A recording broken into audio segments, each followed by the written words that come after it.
X3 is one of the world's lightest foldable phones. Foldable phones have found their way into the mainstream, and while brands like Samsung have dominated the product category with their early offerings, the landscape is gradually beginning to shift with recent entries like the Honor Magic Versus and the new Huawei Mate X3.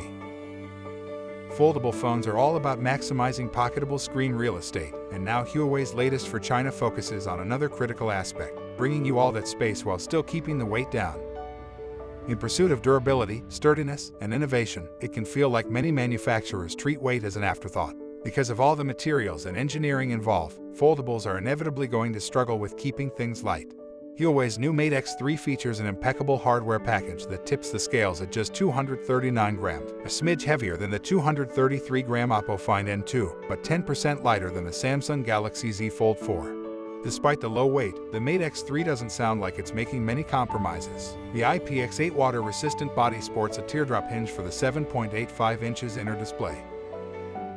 That big screen is nearly square when unfolded, with a 2496 x 2224 pixel resolution, while the 6.4 inches cover display maintains a taller 20:9 aspect ratio with its 2504 x 1080 pixel resolution. Huawei gives the phone a Qualcomm Snapdragon 8 Plus Gen 1 SoC with 12 GB of memory and up to 1 TB of storage. A 4800 mAh battery keeps things going, and 66-watt wired charging support clubbed with 50-watt wireless support should help reduce recharge times considerably.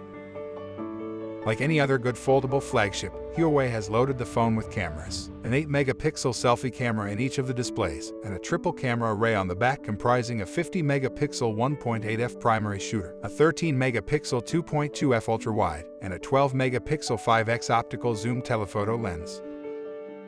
Because of the US sanctions against the company, this model is missing your standard Google apps. Just like other recent Huawei phones, the Mate X3 also lacks 5G connectivity because Huawei doesn't have access to the requisite modems. If those weren't disappointing enough, Sam Mobile points out Huawei may not be completely honest about the Mate X3's bezels, either. According to Twitter users, the edges around the display aren't nearly as slim as they appear in the company's product renders used for promotional material and the launch event. Presently, Huawei has introduced the Mate X3 only in China, and there's no news about international availability. The 256GB variant retails for 12,999 yuan renminbi. The 512GB model costs 13,999 yuan renminbi, and the top-end 1 terabyte model will set buyers back by 15,999 yuan renminbi. An eventual debut on the other side of the globe feels unlikely because of the lack of 5G and Google apps, but you never know. Thank you for watching this video. Please subscribe to my YouTube channel and press the bell icon to watch more videos like this.